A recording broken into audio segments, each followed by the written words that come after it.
มาแล้ววันนี้พี่น้องเลยตื่นเช้ามาแล้วคนก็มาปลุกตุปลุกพาอะไรพี่น้องเลยมื้อนี้เป็นมื้อปลุกตุแล้วพี่น้องแก้วเคยมาเดี๋ยวย่อข้าวย่อน้ำกันกินเรียบร้อยแล้วพี่น้องวันนี้เป็นมื้อห่อข้าวต้มพี่น้องเลยงานบุญแจกข้าวแล้วพี่น้องเนาะงานบุญแจกข้าวป้าพี่น้องเลยเอื้อยบ่าวเวียงแหละพี่น้องเพิ่นได้เสียชีวิตไปตั้งแต่เพิ่นพี่น้องเนาะ2-3 เดือนที่แล้วเพิ่นได้พี่น้องเลยยามฝนซะเนาะยามดำหน้าพี่น้องดำหน้าได้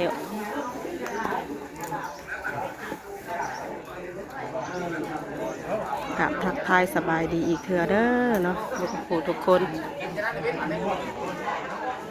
มาพอกันมื้อนี้ก็ยังอยู่ในงานบุญแจกข้าวเนาะพี่น้อง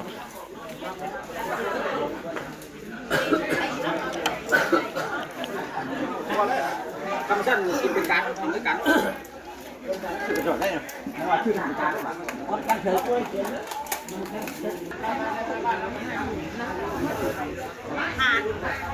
มาเบิ่งทางนี้กับพี่น้องเลย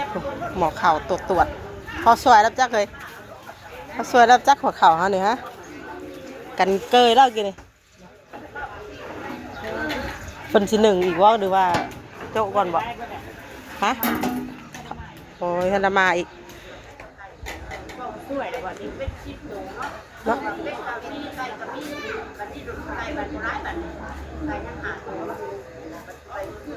หาพวกมาแล้ว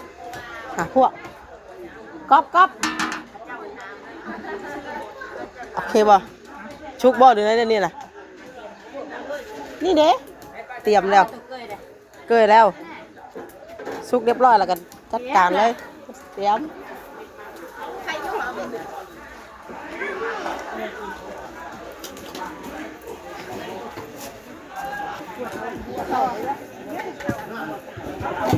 เนี่ย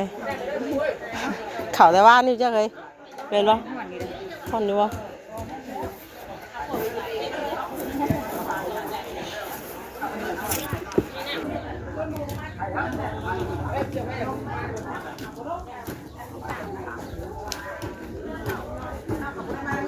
ในเวลาเหมือนเนาะช่วยเข้า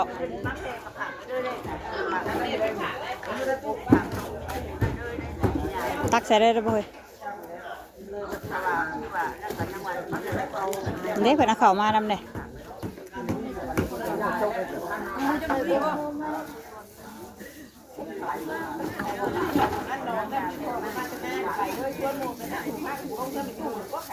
ใช่ตัวนี้แหละคือสิพ่อได้แดดวันนี้เนาะเพราะว่ายอแดดได้ตอนเช้าทานสวยจังหน่อยพอได้หนึ่งว่าเฉยคือข้าวเบิ้ลแล้วบอกก็ไม่ได้มีฮะมาก็คือว่าต้องอยู่ใส่แล้วก็ไม่ได้เห็นในเบิ้ลอะไรถามบางคนนี่สิต้องมาใหม่อีกตอนเว้นพูดถึงหนึ่งวันท่านได้มาได้จังมาทางเด้ยังหวดนี่เด้กับเพิ่นเอาไม้นะยังลายอยู่เนี่ย3-4นี่3นี่ป่ะ3นี่3หัวนี่10 บาทแต่3 โมงเช้าเลยไม่ต้องพูดไม่ต้องพูดมันไก่พูดไก่แห้งวะอย่าทางมาทางหยางอะไรติทางมาทางหยางสั่นเลยนี่ก็ไต่โคมมาไต่กระบอกมาไต่โคมมาเลยเกิดตั้งพูดเด้อเนาะนี่คือที่เขากินลาบนัววันเนี่ยเขาอยู่นอนเนี่ยกินข้าวยังบ่แซ่บ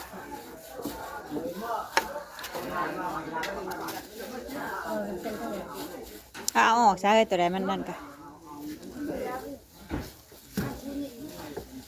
ย่อลงเลยเลยบ้าน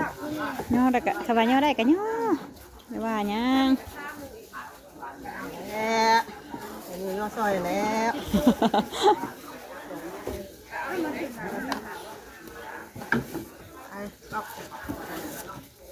จังหน่อยจังหนึ่งอีกแบบนี้เพราะว่ามันเบิดเด็กเข้ามาถ้าเคยเอาไม้อันกระด้างมาเคยมันเนี่ยโอ้ต้องเนี่ยปวดออกเบิดใส่ปวด สิว่าเป็นหยังเด้ที่ของแม่ครัวนี่บ่ได้เธอเป็นสีดำเนาะเป็นสีดำแล้วให้เขาจะนำมาหาแม่ครัว ไอ้ขั้วกับหลายคนอยู่ดอกคุณน่ะนะโอแมนแต่เฮาอะเดินทางได้ การคนช่วยเขา ปิดไว้ก่อนจังหน่อยจังนึงอีก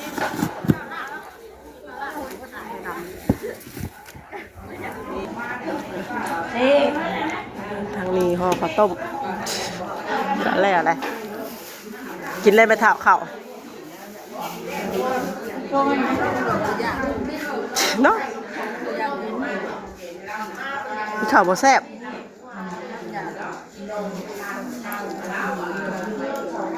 มะกล้วยก็เละอ่ะเนาะเปื่อย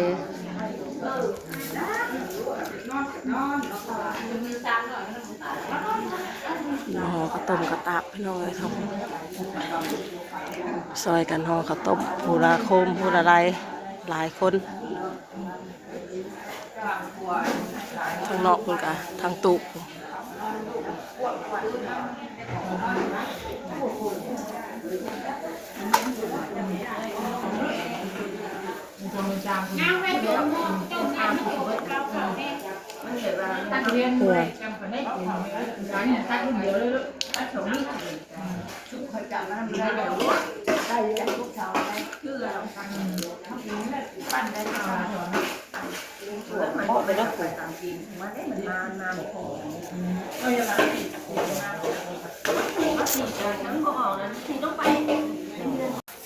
อ๋อกระต้มบ่ตัวนี้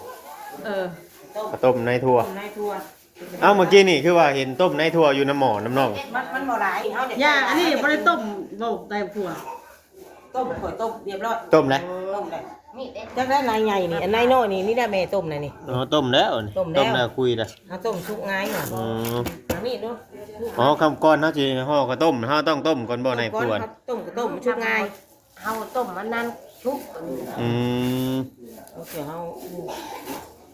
ต้มได้ได้เลย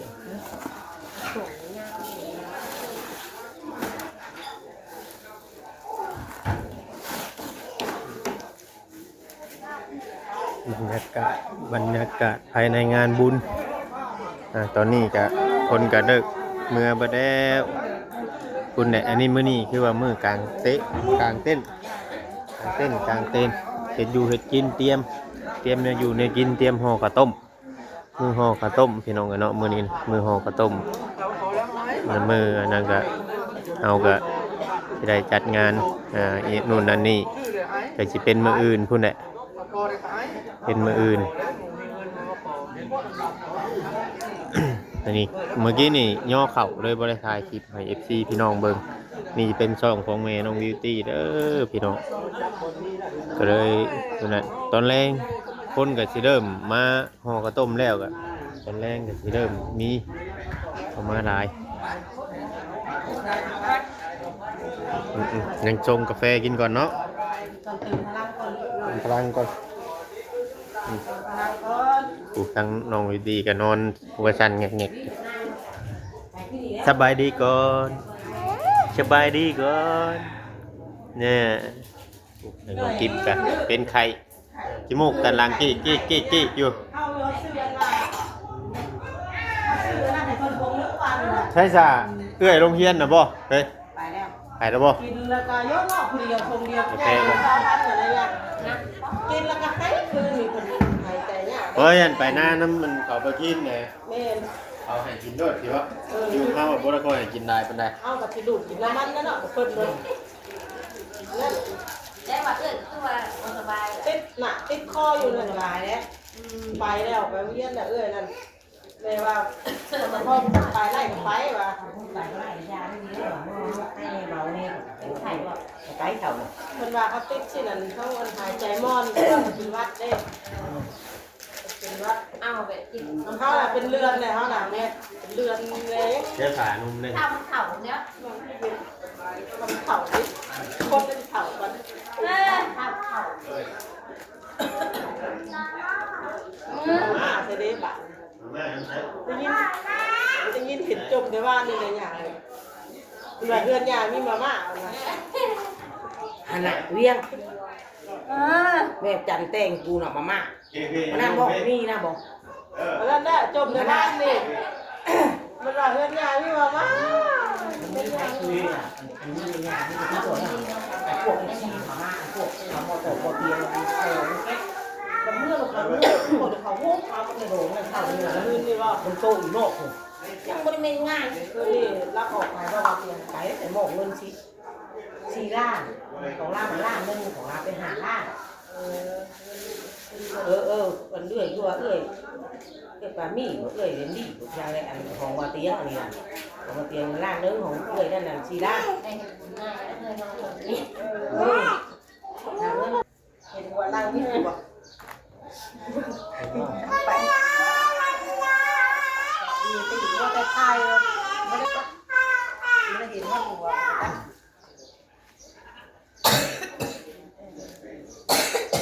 เอาลงมันจะก้มนอนเนี่ยบอก โน่เลยสี่ว่าหัวเลยสี่ซะเงินสามก็นั่นเนี่ย ไหนมาเรื่องให้ดูนะ เป็นบุแค่อะไร เดี๋ยวสิหามือเลย โมได้ป่ะกูคอยเขาจันมาเดือนชามได้จ้ะเราเดือนชามมันโชว์คนสามคนได้ตัวแต่เดือนสี่ ชองขึ้นไหน เดือนโชว์เบิดแล้วเดือนเท่าที่ เอาว่าสองคน พวกคน ทำคนก็แต่ใครยินมาหาคันเนาะไปไว้กับคัน วัน ทำ นี้ พอ มีเพียงพอกับไว้เนาะไป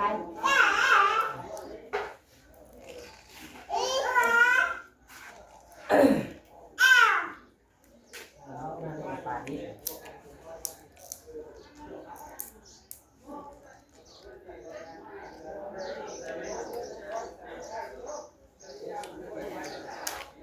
จองกันพวกอยู่เนาะ ของานจ้ะมันหอมเดียว จองกันมาแต่เดือนพุ่นเราอะ นี่มาเดียวสิสิเมย์ ของแม่ทั้งนี้บริหารจองด้วยจ้ะ เอาแล้วโชว์คนไปเอาหางเดียวกับเมย์บางไม้หัน ว่าวุ่นเรียงกันเลยบ่ได้ไปหาเลย ท่ออีดวงด้วยจ้ะถ้าดวงไปก็อีแก้วแต่เมื่อนึงแต่น้ำต่อไปเลยมันเท่านั้นแหละแต่นั่นจะบ้านเมื่อไม่ เก่ากับหาตองหายังเนาะแต่วันนี้สีพักกันเล่นไปยังแล้วก็ไปพุ่นเลย มันแบบตัวขึ้นมาทั้งคู่ไม่ได้เริ่มดวงโอเคเนี่ยสมมติถ้ากันเต้นมาเนี่ยไอ้ผู้ดีโอเคเป็นเช่นรถย่างเลยไม่ได้ว่าเนี้ยเหมือน อ้าวเด็กพูดโทรมาไม่เห็นพ่อว่าโครงการเชียร์นะแต่แล้วไปลองเขาจะมอยเห็นว่าหอก็เฮงไปผู้ชาติคุมอนดูตัวบ่ะ เอาไป ฮะ ทำได้นั่นว่าได้ ว่า มา ว่าหอก็ถูกผู้ชาติคุมอนดูตัวบ่ะบ่ได้เป็นยังละบ่ตัวบ่ะ คนทางนั้นว่าได้ก็มีทุกข์ไม่ว่าขายที่เศษสามเนี่ยคือ ซีเมนอยู่ คนโทรมาตื่นสายตอนนี้น้องจัดมาไหนดีนะถ้าน้องไม่จัดกัน ตายกะบัดนี้เจ้าหน้าที่เพิ่นท่านไปตรวจได้เนาะตัวคนที่เข้าการว่า บ่อขดขอย่านข้าวย่อเข่ามาเป็นโทษนะหมู่เดียวกันนะเห็นแล้วมาปุ๊บเราตื่นอยู่ยักมันคือทุกข์เป็นอย่างนี้เลย มูอยู่น้ำกันนะเขาหูก็เห็นยังไม่ได้ได้ เรา นะ ได้เดียวเบิ่งทีไร เอา ไม่ ไปโทษอันนี้จะอีกที ประจันบอกนี้เราคิดได้มันว่าตัวเป็นขันสี่ใบเบ้าไรประจันโซนคือเนี่ยโซน คือเฮาเจ้าข่อยเนาะ โทษทำมาได้เนาะว่าแบบเสียงทำมาเจ๊หน่อยเนาะ เอ้าสิแล้วน้องนักกันนี่ลูกยังช่วยยังบ่ได้เพราะมือเวลาเฮาจาก น้อง กัน เขา เนาะ คู่คือกันนะ เอากับทางคู่กันแล้วพอบ่ได้ เฮ้ยได้นี่นะเจะหน่อยชักกินยาจุกโอ้ยบ่ตัวนี้นะบ่ ลูกมันนะมันใช้คนละ จะแพ้ตัวได้ชัด ลูกมันคนละ แพ้ตัวได้ชัด ไม่แม่นะเขาลังแม่นะ สัมเพื่อน เขาลังแม่รู้ไหม แม่ สัมเพื่อนเขาแม่ มันจะแพ้พอนี่นะไว้จะกินเด็กน้อย พอมูพอ เรียนดื้อได้ แค่ดูคือเป็นเราทำไม่สอน คือชีไม่ถึงทำนะ ชี โอ้ยแม่ อ่ะ สั่นยาว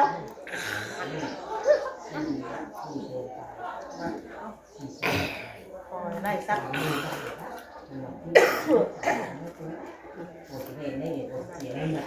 เพราะว่าเขาเอา ออกว่า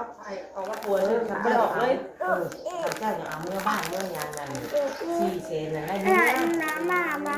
เมียตะบุญน่ะตะบุญตะโวนเนี่ยคือเบิ่งเขาแค่เนี่ย รอดไหม คือความกินแน่ จะได้กินได้ อัดแล้วอัดแล้วลูก เบิ่งคอยเอา เปิดมาอัดไว้คือมันยาวไปได้เว้ยได้มือครับ เอาไปท่านพบนะไปเลยไปรถเสียจะเก้าโมง น้ำห้อนพ่นไงต้มน้ำห้อนให้ที่นี่ช่วยนี่ไข่ลวกห้อนเนาะ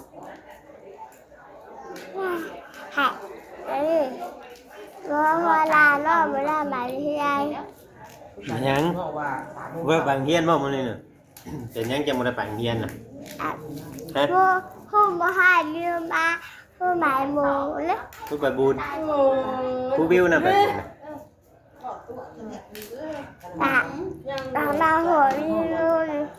ฮะมือไหนหึ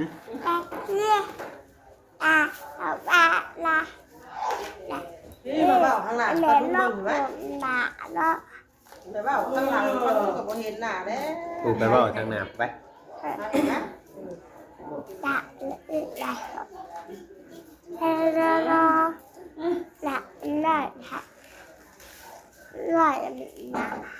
นะ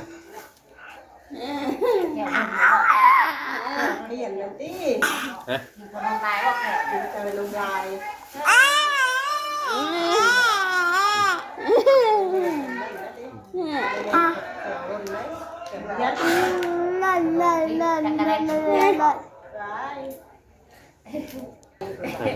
นี่ฮะห่อก็ต้อง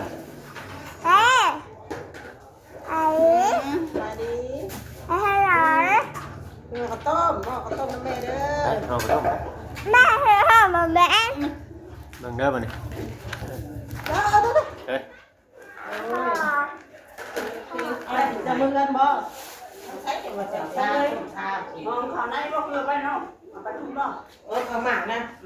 ไปพูดแล้วอันน่ะเบิ่งเอาไว้เกี่ยวกันพี่ไปแต่งให้ที่ผมขี้ถุงนี่ค่ะขี้ถุงกันเมื่อคันมันเอากระจ้าของจริงมากเอาแล้วตอบบ่พี่ตอบบ่เอาเฮ้ยไปทุกนั่นให้มันเปรี้ยวอันตัวนั้นมันมีเครื่องเริ่มเครื่องแต่ว่ามันนี่นั่นตกน้ำได้ซ้ำนี่นั่นตีเอ้ยเอาตกเมื่อยังตกยังไม่ได้เต็มเมื่อกระจ้าเอ้ยตีเห็นงามนี่นี่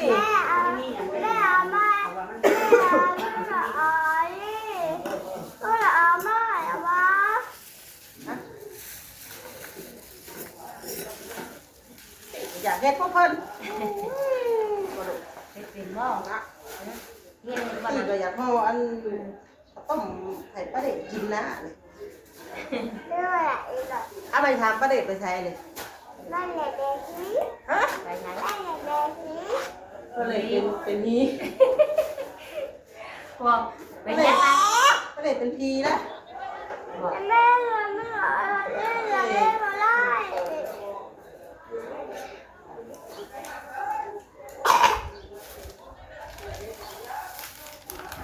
ใช้แบบปลาเด็กเป็นพี พอแล้วนะมันจะคมเขาหมดเลยแล้วโอ้ก็เดี๋ยวเราได้ได้มาต้มน้ำไปต้มข้าวหอมแค่แล้วก็เอาข้าวนี่นะ เสียยากนึงมัน ก็ ในครึ่งนึงคุยดิ แล้วมีแค่บอสัญญาเป็นเสร็จติดตามพ่องามแท้นะครับ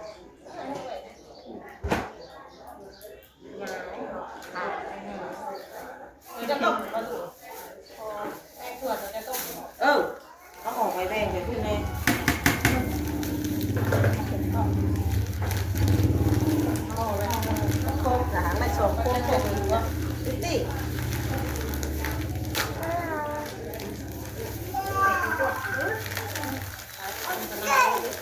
เจย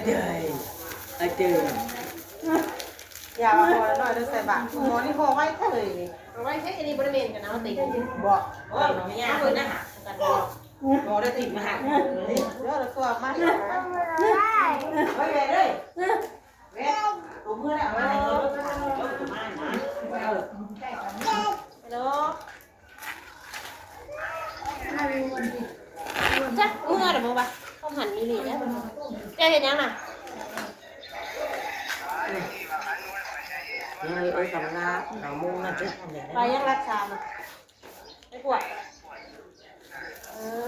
เขาหันเรามาปุ๊บตู่แล้วเขาหันจะไปทางไหนเลย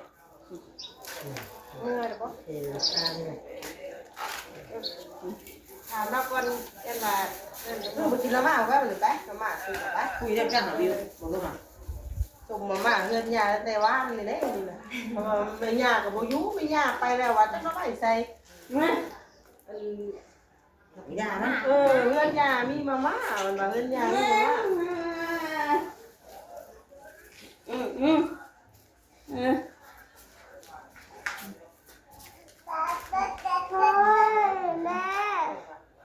มันคอยห่อเลยนะเลยค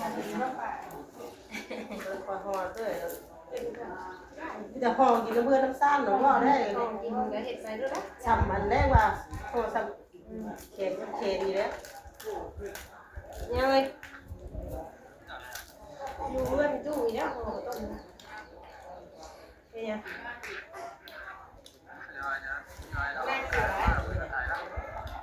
ไปไหนล่ะไปนะตู้ใส่รถจักรนะรถจักรเขาเลยค่ะก็ไปหน้าแล้วว่าถึงจบ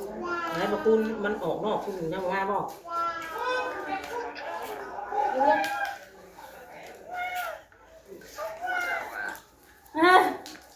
เขายังเอาเลย ยังยังตามพ่อมาเผื่อใส่เผื่อไปแล้ว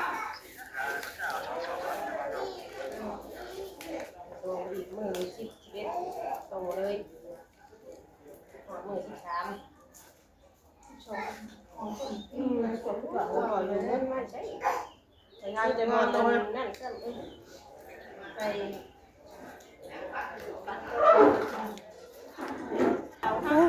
ไปบัดนี่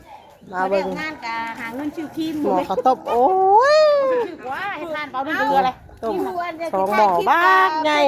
ให้หน้าขาวกันก็ติ เพื่อที่จ้มคิดหนึ่ง หน้ากระดำปื้อๆไว้ตากแดดเนาะกูก็น่ะเฮ็ดให้เราแน่บ่ เพื่ออีกมื้อนี้อีกมื้ออื่นอีกว่า สองชามมือหูติหน้าเรากระดำมาแล้วตากแดดเนาะ แต่เริ่มจะพอแค่เอามาเดี๋ยวจะมือนะ สองสามมือเลยสองสามมือนี่เลย เขาอยู่ที่ห้อง แต่ขนาดอันเงินอันบาผู้ไทยก็ยังบ่จุบอยู่ครีมกะแล้วเราออกมาห่อออกมาต้มอันนี้ห่อเมื่อกี้ก็ได้สองสามคมห่อเดี๋ยวมันเอามาต้มมาเบิ่งทางหม้อต้มพี่น้องวัดมือวัดเว้นแหละต้มข้าวต้มมื้อนี้ก็ได้วัดมือมื้อนี้ก็ต้มข้าวต้มก็เบิดมือมื้อนี้ก็ถ้าทำพี่น้องเนาะคลิปนี้ก็จบไปสักคำนี้ก่อนเด้อเราพี่น้องเนาะเดี๋ยวพบพ่อกันในคลิปต่อไปเนาะคลิปนี้ก็แม่น้องวีก็สิจบไว้สำนี้สักก้อนเนาะเป็นได้ใดก็ติดตามน้ำกันเนาะพี่น้องเนาะคลิปนี้ก็ขอกล่าวคำว่าสบายดีทุกคนเด้อเนาะ ถ้าดับให้ยา